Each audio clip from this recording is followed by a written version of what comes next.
Buenas tardes tengan cada uno de ustedes, mis queridos hermanos que visitan este canal, especialmente en estos tiempos, en estas últimas semanas. Estamos estudiando la epístola a los Efesios y ha sido un grato placer poder estar con ustedes caminando a través de estas lecciones.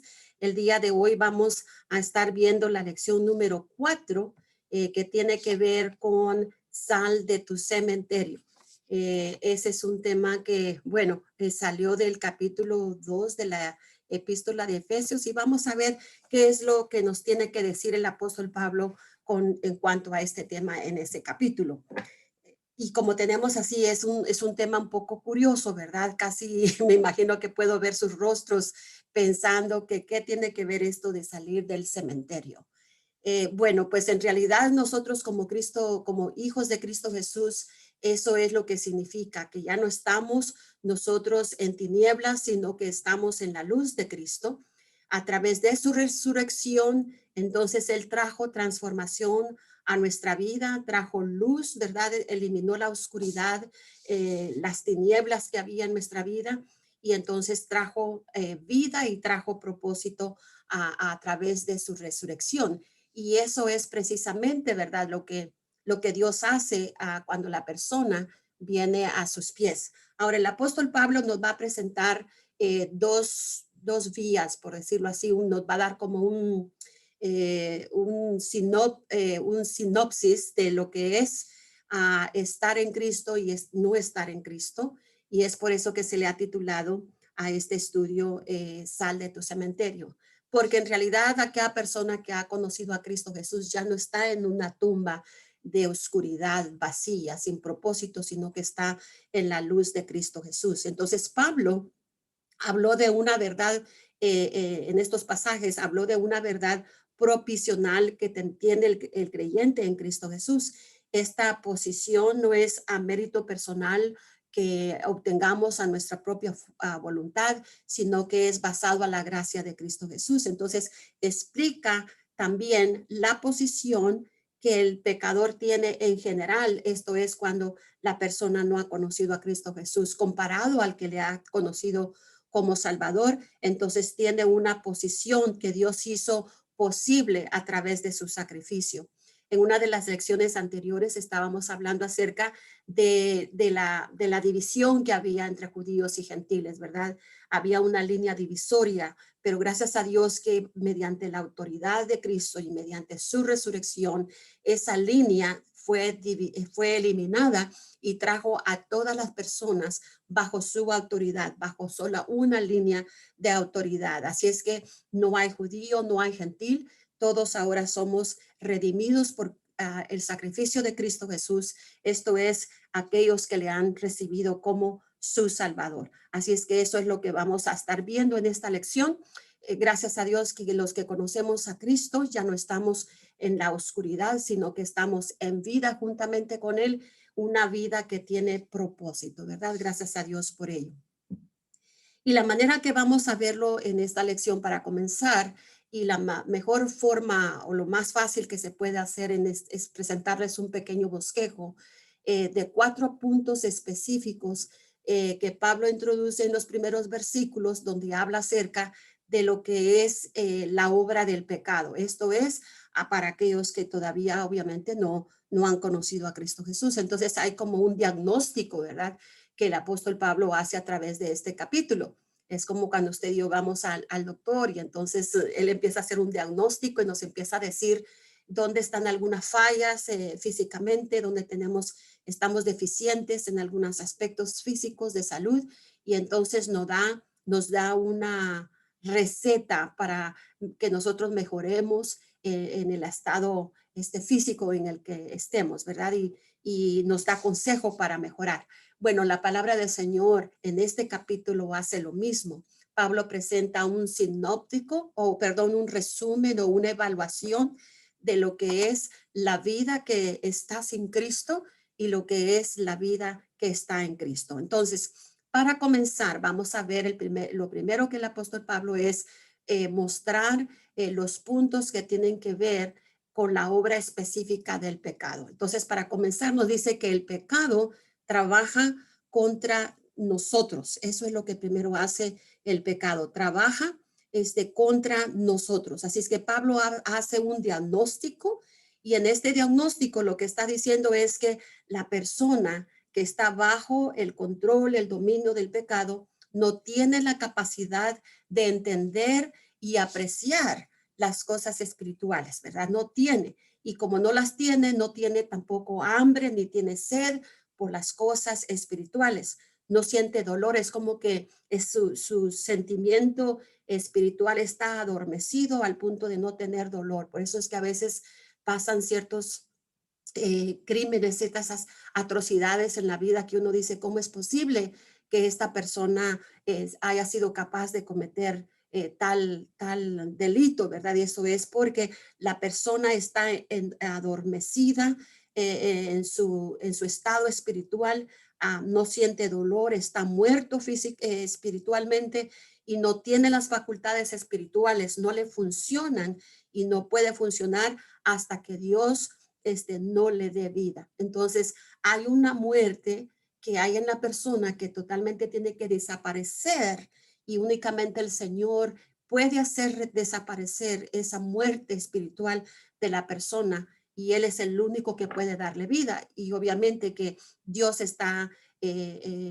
dispuesto a ofrecerla, pero entonces la persona tiene que tener esa necesidad, sentir esa urgencia de entregarse a Cristo para que pueda volver a vivir. Pero mientras tanto, al no hacerlo, entonces el pecado trabaja contra la persona. Y esa es una de las cosas que acontecen. Vean, por ejemplo, Efesios 2:1 nos dice que la causa de muerte es que hay delitos y hay pecados en la persona. Y sabemos que la consecuencia del pecado, pues, es muerte. Entonces, la muerte es separación, no solo separación física, sino también separación espiritual, ¿verdad? Entonces, acordémonos que eso fue desde el comienzo, cuando Adán y Eva no murieron espiritualmente, físicamente, inmediatamente que pecaron, pero murieron espiritualmente. Y con el tiempo, entonces ellos murieron también físicamente. Entonces, cuando nosotros miramos a nuestro mundo, podemos ver un enorme cementerio de personas que van divagando por este mundo, caminando físicamente vivas, pero muertas, ¿verdad? Porque Dios no está en ellos. Entonces, cuando el espíritu de la persona abandona el cuerpo, entonces el cuerpo obviamente va a morir, el cuerpo deja de existir, pero no solamente deja de existir físicamente, también deja de existir espiritualmente, una separación total entre el individuo y Dios. Una vez cuando Cristo venga por su iglesia, entonces cuando vaya a ser la resurrección, aquellos que murieron sin Cristo, obviamente no van a tener ese gozo de poder recibirle porque no lo aceptaron aquí. Entonces, qué tristeza. Para los creyentes, esto debe de ser una urgencia enorme para que nosotros nos activemos en la evangelización, que compartamos las buenas nuevas, que veamos a las personas a nuestro alrededor y no tomemos a lo ligero, ¿verdad? Pensando que quizás porque la persona es buena, porque habla bien, se expresa con buenos modales y otras cosas. Preguntemos si esa persona ya ha tenido un encuentro personal con Cristo, porque a nuestro alrededor hay muchas personas que están caminando, pero muertos sin Cristo. Quizás hay familiares, amigos, amigos de trabajo, ¿verdad? Sus vecinos. Hay tantas personas que pudieran ser un cementerio completo en nuestro mundo. Entonces vamos a ver aquí lo siguiente que nos dice el apóstol Pablo, que esta obra del pecado entonces causa desobediencia. Y esto es lo que vimos al comienzo cuando vemos que Satanás va, ¿verdad? Primero es Dios quien le dice a Adán que no debe de comer de cierto árbol porque el día que muera, coma, va a morir. Entonces también después llega Satanás y le dice que no morirá, ¿verdad? Entonces vemos dos personas que llegan con Adán y Eva, pero Dios, quien tenía una relación íntima con su criatura, le advirtió, ¿verdad? Le dijo que no tomara de ese árbol, que no comiera, porque el día que lo hiciera iba a morir. Entonces ahí inmediatamente tomó el acto de desobediencia, porque entonces el hombre creyó a la mentira que Satanás le dio, y inmediatamente en ese instante murió espiritualmente. No murió físicamente, no fue hasta tiempo después cuando Adán y Eva entonces murieron. Pero imagínense, en ese momento, por su desobediencia, por su pecado, entonces ellos murieron espiritualmente. Y ese ha sido un pecado que ha venido siendo heredado por toda la generación después de ellos. Entonces vemos lo importante, ¿verdad? Que es el no creer a Satanás, quien es el padre de mentiras. Entonces, Romanos 12:2 nos dice que el sistema del mundo, ¿verdad? Que quiere que nos conformemos a este mundo, que hagamos las cosas que el mundo abraza, a las que le da la bienvenida. Y hay cosas que Dios nos ha dicho que no debemos nosotros de asociarnos con, porque al momento que nosotros lo hacemos, entonces nos contaminamos, caemos en la tentación de pecar, ¿verdad? De estar fuera de la voluntad de Dios. Entonces ahí es donde se hace el problema espiritual para muchos creyentes, ¿verdad? Que pueden caer en ese sistema del mundo, el que te invita. Y obviamente hay mucha competencia entre lo espiritual, entre lo espiritual y lo carnal. El enemigo está mediante el mundo, el sistema, las cosas del mundo que atraen a la persona, pero es ahí donde nosotros tenemos que ser fuertes, ¿verdad? Tenemos que vencer a la fuerza del mundo, vencer los apetitos del mundo, vencer los apetitos de la carne y vencer a Satanás, que son las tres fuerzas que motivan hacia a la desobediencia. Entonces, este sistema del mundo, entonces estas son las tres fuerzas que motivan a una persona. Y créanme que esta motivación no solamente es para el no creyente, también Satanás hace todo lo que él puede para también motivar a los creyentes para que ellos caigan en desobediencia, ¿verdad? Esa es su meta, que el creyente deje de desobedecer a Dios. Entonces, esas son las tres fuerzas: el mundo, el diablo y la carne. Obviamente vivimos en este mundo y el mundo ofrece muchísimas cosas y el creyente está constantemente compitiendo contra esas cosas. El Espíritu de Dios compite contra esas cosas que el mundo ofrece, y entonces nosotros tenemos que decir no al mundo porque sabemos que no somos del mundo. Tampoco, aunque estemos en este cuerpo que es una materia pecaminosa, pero sabemos también que el Espíritu de Dios está en nosotros, y el Espíritu de Dios que está en nosotros nos da el poder para vencer y contrarrestar los deseos de la carne. Y obviamente está el enemigo, ¿verdad? Pero la palabra del Señor nos dice: resistid al diablo y él, ¿verdad?, huirá de nosotros. Entonces no estamos, como creyentes, no estamos desarmados. Dios nos dio las armas poderosas para nosotros poder vencer. Fíjense allí, por ejemplo,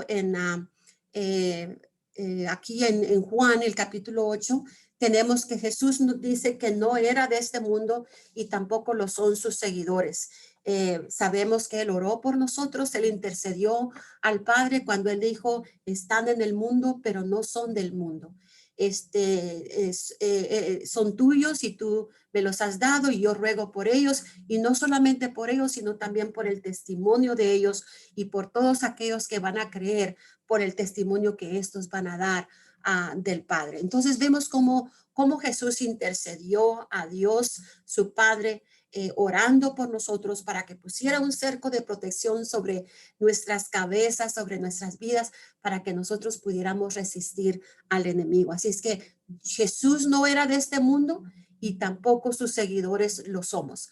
Así es que es algo de lo que nosotros debemos de saber, que si somos de Cristo, no nos asociamos, no hacemos, no compartimos las cosas del mundo. En Efesios 6 nos dice que Satanás está limitado. Esto quiere decir que no puede estar en todo lugar, pero trabaja a través de sus asociados. Él no es omnisciente como lo es nuestro Dios, ¿verdad? Que Él está en todo lugar, está en mi vida, está en la suya, está en mi iglesia, está en mi mundo, en todo lo que, en todas las personas que le han recibido como Salvador. Él es omnisciente, Él está en todo lugar. Y Satanás no lo es, ¿verdad? Él está limitado, no puede actuar por sí solo. Entonces él depende de sus asociados para que ellos trabajen a su favor y hacer destrucción, crear caos, ¿verdad? En el mundo, en las familias, en las personas. Y eso lo vemos ahí en Efesios el capítulo 6. Luego también nos dice que Satanás, entonces dice que su poder en el sistema del mundo influencia al no creyente y busca cómo influir al creyente. Entonces, ambos, ¿verdad? Él quiere mantener lo que ya es de él y los quiere mantener allí atrapados, esclavizados del pecado, pero también está viendo a aquellos que ha perdido, ¿verdad? Que quiere servir de tropiezo para que desobedezcan el mandato de Dios, las órdenes de Dios. Y luego Satanás busca que las personas sean hijos de desobediencia. Vean lo que causó, por ejemplo, al mero comienzo, después de la creación del mundo, cuando Dios creó al hombre y a la mujer. Él hizo que esta pareja fueran hijos de desobediencia cuando les dijo que comieran, que no había nada de malo que comieran de ese fruto, que no iban a morir tal como habían ellos escuchado. Entonces ellos en ese momento se convirtieron en hijos de desobediencia y cada vez que una persona no acata, no hace conforme Dios espera, cuando hacemos actos que son abominables, entonces esa es consecuencia de ser hijo de desobediencia. Ahora, Satanás usa una herramienta muy poderosa, es la mentira, y esa la viene usando de un comienzo, ¿verdad? Nos tira paquetitos de mentira para que nosotros nos la creamos. Y si nosotros no tenemos un fundamento sólido de nuestras creencias, de nuestras convicciones, sino nuestros actos morales y éticos no son finos, no están centrados en la palabra de Dios, entonces fácilmente Satanás nos puede venir y tirarnos una mentira y la persona creerla, ¿verdad? Creer esa mentira y hacer conforme la tentación está enfrente de él. Ya dijimos que la tentación viene a través del mundo, viene a través de la carne y viene también directamente del enemigo Satanás. Y luego, ¿por qué el pecador se comporta como pecador, verdad? Bueno, la respuesta es muy simple, porque la naturaleza humana, ¿verdad? Es carnal y basado a ello es que el pecador, ¿verdad? Comete el pecado porque es de naturaleza humana, que es la carne, vivimos en la carne. Y es por eso que debemos de morir a la carne. Eh, Pablo fue uno que dijo, con Cristo estoy juntamente crucificado y ya no vivo yo, sino que Cristo vive en mí. Entonces tenemos que morir al yo, a la carne, a los deseos, a los apetitos del mundo, y contrarrestar al enemigo para no ser víctimas en las manos de Satanás. Así es que eso es lo que nos dice allí en esos pasajes el apóstol Pablo. Luego también nos dice el tercer punto de la obra del pecado, que dice que está depravado. La persona que no conoce a Cristo está depravada. El pecador vive para satisfacer únicamente los apetitos de la carne. Es como, por ejemplo, el que es alcohólico.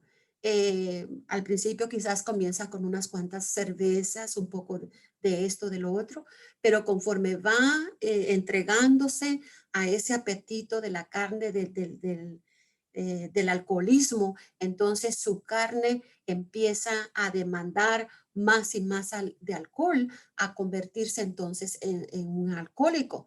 Entonces, ese es un apetito de la carne, demanda que se le dé de eso que el cuerpo demanda, ¿verdad? Del alcohol. Lo mismo pudiera acontecer con la drogadicción y otros hábitos, ¿verdad? Pecaminosos que se hacen, pero solamente para darles un ejemplo, que el pecador vive para satisfacer los apetitos de la carne. Y Lucas 6:33 nos dice que Jesús dijo que el pecador sabe hacer buenas cosas entre unos y otros. En otras palabras, no porque sea pecador no quiere decir que tenga buenos actos de bondad, ¿verdad? Que haga bien a las personas. No, no está diciendo eso. Simplemente está diciendo que porque está depravado la persona no puede actuar en la forma espiritual que vaya a traer deleite a Dios porque vive en oscuridad. Y Lucas 11 nos dice también que esta persona depravada hace buenas obras para sus hijos, ¿verdad? ¿Por qué le va a dar una serpiente cuando le puede dar un pedazo de carne? ¿O por qué le va a dar algo que no le vaya a caer bien? Le va a dar algo que necesita el hijo, pero estas buenas cosas que hace, simplemente las hace porque también es capaz de hacer buenas obras, buenas cosas que van a ayudar a otras personas, pero no hace ninguna cosa espiritual para agradar a Dios. Esto me trae a Hechos 28 en el versículo 1 y 2, donde nos dice la narrativa que Pablo iba en el barco para, si no me equivoco, iba para Roma, iba para presentarse en la corte porque había una demanda contra él y tenía que comparecer.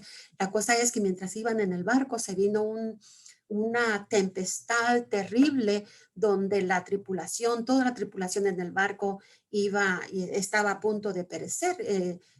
Pablo está allí con el resto de las personas en el barco y todos están atribulados por la situación y obviamente en aquella situación precaria en la que estaban, todos estaban ayudando unos con otros y ahí vemos cómo hubieron personas que asistieron al apóstol Pablo en aquel naufragio y entonces vemos que al final pues eh, se salvaron todos. Pablo les dijo que no tuvieran miedo, que todo iba a estar bien, pero definitivamente, aunque eran personas que lo estaban ayudando y se estaban ayudando unos a otros, fueron personas que tenían la necesidad de ser salvos. Seguramente Pablo tomó ventaja de la situación y les presentó el evangelio de Jesucristo, ¿verdad? En ese momento. Ahora también nos dice que el efecto del pecado es que la persona está totalmente perdido. O sea, por naturaleza, el pecador es hijo de ira, hijos de desobediencia. Así sencillamente lo pone la palabra de Dios. Entonces, Juan 3:18 nos dice que el hijo de desobediencia ya es condenado, ya es una sentencia que ha sido dada, ¿verdad? Es algo como, por ejemplo, cuando el acusado se presenta ante el juez con una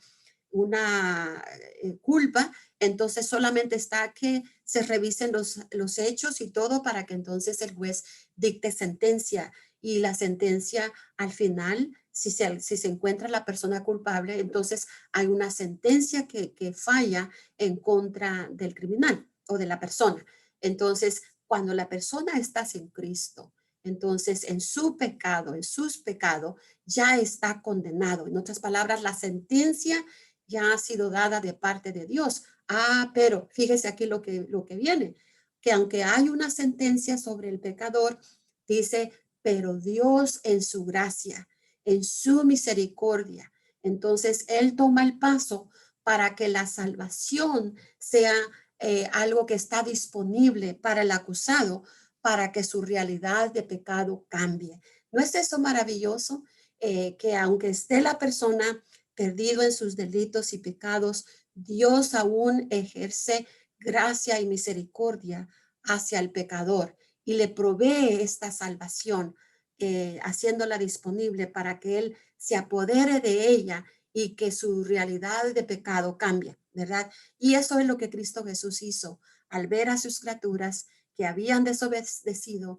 Él entonces tomó el paso, un paso de gracia al enviar a Jesucristo, a su único hijo al mundo, para que pudiera morir por nosotros los pecadores y así nosotros obtener salvación y vida eterna y sacarnos de ese cementerio de muerte en el que estábamos, ¿verdad? Para que ahora nosotros tengamos juntamente vida con Jesucristo.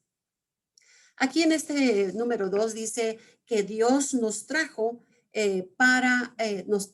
Dios trabaja a favor de nosotros, los versículos 4 al 9. Dios trabaja, o sea, lo que ya hemos visto ha sido todo en relación a lo que el pecado hace en contra de nosotros.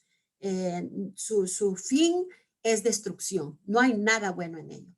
Pero comparado a eso, a lo que Dios hace, entonces es que Dios trabaja a favor de nosotros. Entonces, en esto que Dios hace es que trae salvación. Es una, en esta sección, ¿verdad?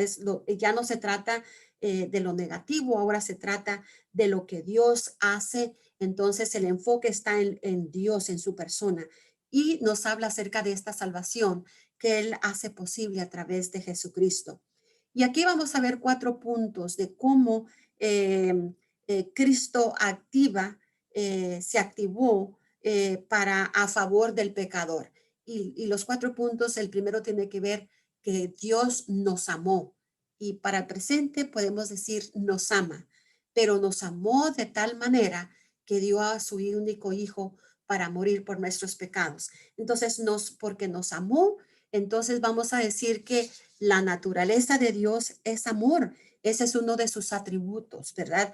La naturaleza de Dios es amor. Y porque nos amó, entonces en él había misericordia. No nos dejó allí destruidos en el pecado, sino que extendió misericordia, extendió gracia a través de Cristo Jesús. Y allí en la cruz del Calvario, Dios desplegó su odio hacia el pecado y amor hacia el pecador. Es en el único momento donde yo encuentro que Dios odió el pecado, pero amó al pecador, ¿verdad? Todo aquello que vino a destruir a sus criaturas, que es el pecado, Dios odió, pero por su amor tan inmenso, entonces Él se dio para amarnos. Como dice aquí Juan 3:16, porque de tal manera amó Dios al mundo que dio a su único Hijo Jesucristo para que todo aquel que en él crea tenga vida y vida en abundancia, que no perezca, ¿verdad? Sino que venga el arrepentimiento de Cristo Jesús. Entonces, el amor de Dios, basado a Juan 3:16, el amor de Dios es mundial. En otras palabras, todos los rincones del mundo donde hayan personas, el amor de Dios se extiende mundialmente. El amor de Dios se extendió sacrificialmente porque dio a su único hijo y su amor es eterno, no es temporal, siempre y cuando la persona pueda recurrir, ¿verdad? A esa gracia verdadera que Dios mostró en la cruz del Calvario. Entonces, a consecuencia de que Dios hizo esto, entonces Dios trajo vida, nos sacó de esa tumba, de ese cementerio oscuro, de tinieblas, vacío, y nos trajo vida. Entonces resucitó al hijo de la vida de Naín. Aquí tenemos en el primer pasaje de Lucas 7:11 al 17, vemos que Jesús resucitó al hijo de Naín, una persona que estaba muerto, pero Dios lo trajo a vida. Luego también vemos en Lucas 8 que él resucitó a la hija de Jairo, ¿verdad? Estaba muerta y Jesucristo la trajo a vida. Luego en Juan 11 tenemos la hermosa historia de Lázaro, su amigo íntimo, que había fallecido, que ya tenía más de 3 días de haber muerto. Entonces, cuando llega Jesús, él dice la palabra Lázaro, ¿verdad? Ven fuera. Me imagino que fue importante decir la palabra Lázaro, llamarlo por nombre, porque la palabra de Dios es autoridad. Si él nada más hubiera dicho, ven fuera, muchos muertos quizás hubieran salido de sus tumbas. Pero en este caso, en particular, Dios estaba resucitando a Lázaro y por eso dijo, Lázaro, ven fuera. Y con ello estamos diciendo que la palabra de Dios es autoridad. Su palabra es una resurrección espiritual de vida, ¿verdad? Que Él trajo en su palabra. Y estas personas pudieron salir, dejar sus cuerpos muertos físicos y ahora convertirse en seres vivientes nuevamente porque Dios los resucitó. Entonces, cuando vemos nosotros Efesios 1, en los versículos 22 y 23, ahí encontramos que, por ejemplo, para empezar, nuestra resurrección espiritual que Dios ha hecho en nosotros es mayor, es aún mayor que resucitar físicamente. Es mucho más grande, ¿verdad?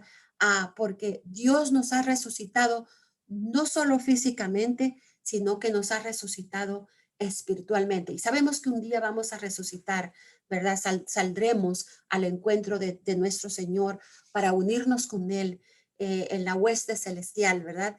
Y alabarle, bendecirle, pero eso no sucede aún todavía, pero aunque estamos aquí en el mundo y no somos del mundo, Dios nos ha resucitado este, físicamente, pues estamos aquí, pero hay una resurrección mayor que es la resurrección espiritual, ¿verdad? Que Dios ha dado a cada creyente. Y todos nosotros que formamos parte de su iglesia, entonces ahora Él quiere que su iglesia en el poder de Jesús se una para continuar en esa obra que él vino a hacer aquí a la tierra, ¿verdad? Pero Él la completó. Entonces, como miembros de su cuerpo en Cristo Jesús, entonces estamos unidos con Él. Él nos unió con Él como miembros de su cuerpo. Estamos junto con Él. Nos ha dado un lugar especial en su vida. Compartimos el poder de su resurrección. El poder de su resurrección es vida para el creyente. Entonces, Dios nos elevó, ¿verdad? Dios nos elevó. Vamos a ver aquí la primera, la siguiente, que Dios nos elevó a una posición superior, mayor, no solamente de tener vida en Cristo Jesús, pero nos elevó, nos resucitó para que nos sentáramos con Cristo en pleno compañerismo, porque antes el pecado nos eh, había puesto una barrera entre Él y nosotros, ¿verdad? Pero a través de su resurrección y de la resurrección que hemos recibido juntamente con Él, por la salvación que Él ha traído a nosotros, entonces ahora nosotros tenemos compañerismo íntimo, directo con Dios el Padre. Y eso únicamente el Señor lo puede hacer. Lo otro que Dios hace es que no solamente nos amó, no solamente nos trajo vida, también nos elevó y nos puso en unión juntamente con Él, pero también nos guarda, ¿verdad? Nos guarda y ahí es donde ese es el propósito principal de Dios, es rescatarnos del infierno, ¿verdad? Él no quiere que nadie perezca, sino que todos lleguen al conocimiento de Cristo Jesús.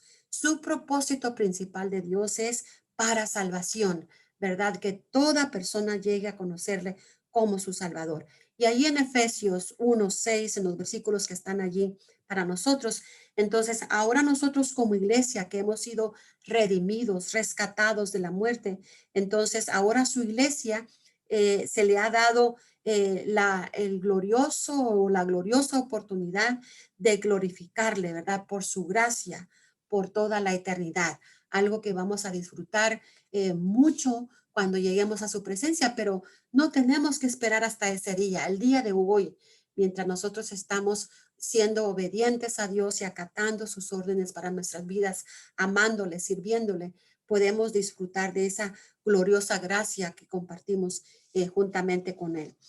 Nuestra salvación es un regalo de Dios, no es algo que nosotros lo hemos ganado a nuestra propia manera, a nuestro propio mérito, sino que es una salvación, un regalo que viene directamente de Dios. Y la salvación es obra de Dios y es una obra terminada. Él dijo, consumado es. Y cuando Él dijo, consumado es, ya no había nada que pudiese agregarle al sacrificio de Cristo para que el hombre pudiera ser salvo. El agregarle algo a lo que Cristo hizo, la persona que quiera agregarle algo, la persona está diciendo que su muerte, su sacrificio no fue suficiente, por lo tanto, tengo que hacer esta cosa más, tengo que hacer esta otra decisión más, comportarme de esta manera. No, Cristo dijo, consumado es, y allí se dictó la última voluntad de Dios y todo lo que la persona tiene que hacer es recibirle como Salvador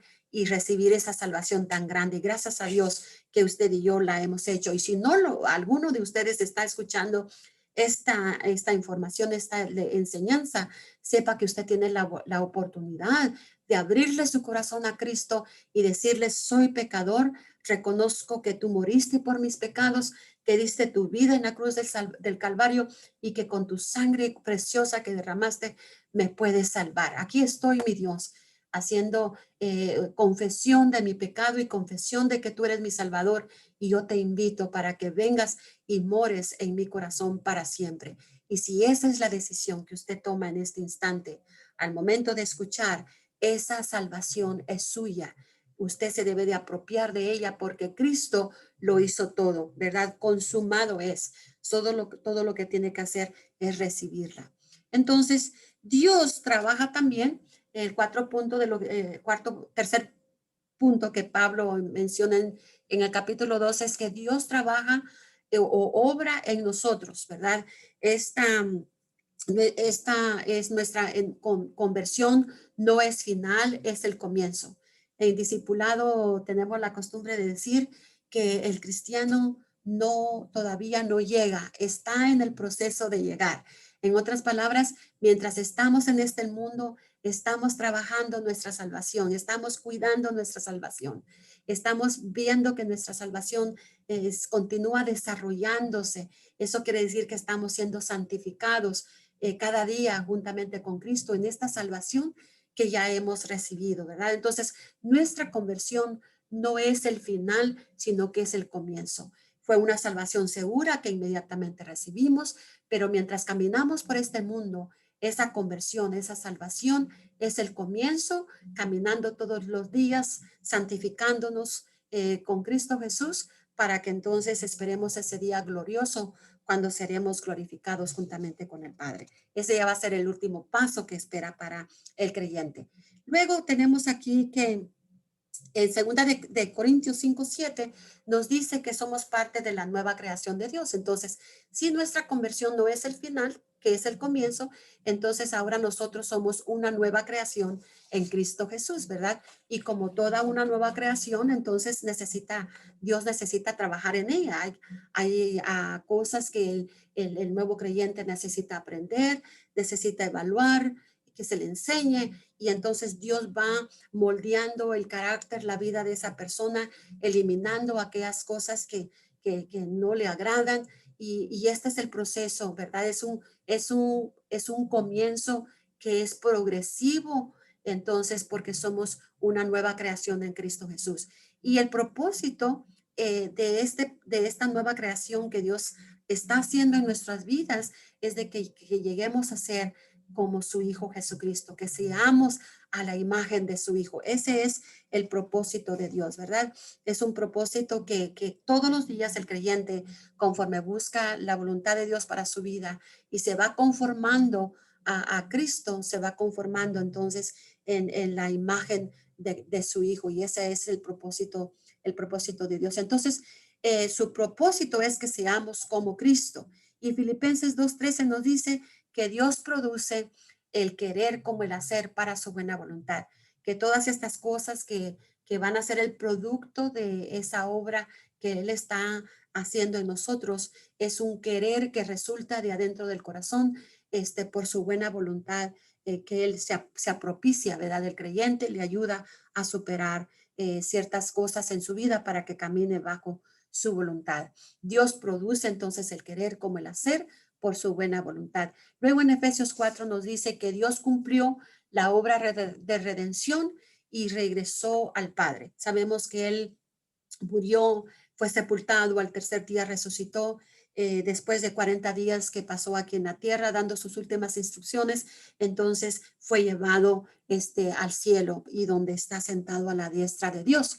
Pero sabemos que entonces que así como cumplió la obra de redención y regresó a su Padre, ahora Él espera que la iglesia, ¿verdad? Su iglesia, que somos nosotros, debemos de continuar su obra hasta que Él venga. Entonces, eso es lo que nos dice allí en Efesios. Él espera que nosotros, sus redimidos, los que hemos resucitado en una nueva vida, continuemos esta obra que Él vino a hacer para nosotros. En Tesalonicenses 2:13, hay esos pasajes que están con ustedes, Efesios 3 y Primera de Pedro 4, Dios está equipando a su iglesia para caminar y hacer buenas obras aquí en la tierra, obras que son el producto de lo que Dios está haciendo en la vida de su iglesia, en la vida de cada individuo que forma parte de su iglesia.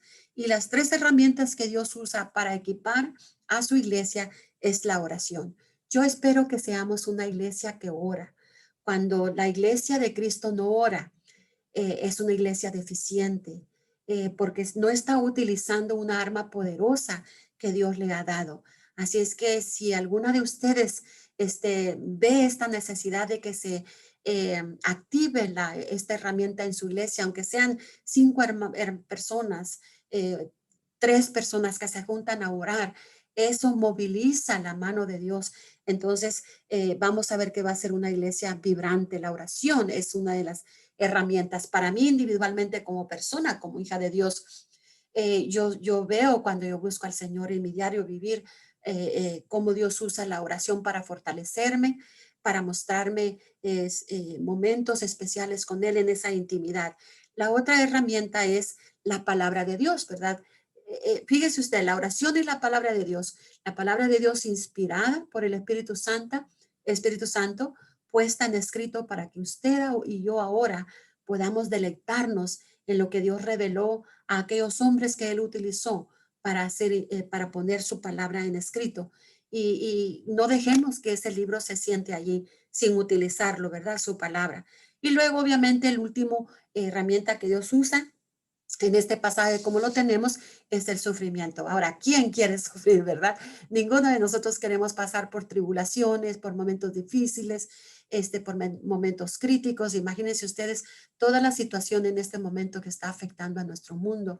Tantas familias sufriendo, ya sea por la pandemia que ha venido y ha hecho estragos de diferente índole con familias, ¿verdad?, que han perdido a seres queridos su vida de salud ya se queda quebrantada, no sigue igual, pero también todas los asesinatos, todas las cosas que están aconteciendo en el mundo donde estamos viendo que Satanás se suelta con furia para destruir, ¿verdad?, a la humanidad. Entonces, el sufrimiento, esos momentos de lucha difíciles por la que pasa el creyente, Dios los usa, ¿verdad?, para moldearnos y conformarnos para nuestro bien, ¿verdad? Los usa para nuestro bien. Entonces, ahí vemos que Juan 11:44, cuando Jesús resucitó a Lázaro, él dijo, soltadle y dejarle ir. Cuando sabemos que en aquel entonces las personas eran envueltas en unos lienzos, ¿verdad? Y puestos en una bóveda de piedra o algo así, entonces salía la persona y lo que Dios dijo es soltadle y dejarle ir. En otras palabras, hay que remover los trapos de inmundicia del pecado y entonces ponernos una vestidura nueva.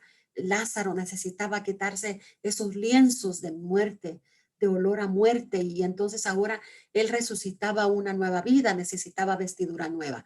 Y como hijos de Cristo que nosotros somos, Dios nos sacó de la tumba, de la oscuridad del pecado y nos ha puesto en su luz admirable. Entonces, Él ha quitado estos trapos de inmundicia, cualesquiera que ustedes quiera mencionar, puede ser el odio, la amargura, todo tipo de acto en el que se ha manifestado el pecado, el cual es la raíz de todo mal y se manifiesta en muchas cosas, ¿verdad? Entonces, quitar esos trapos de inmundicia y poner la vestidura nueva. Entonces nos reta a que busquemos las cosas de arriba y no de las de la tierra, ¿verdad? Y aquí tenemos ya las últimas pantallas. Dios trabaja a través de nosotros, ¿verdad?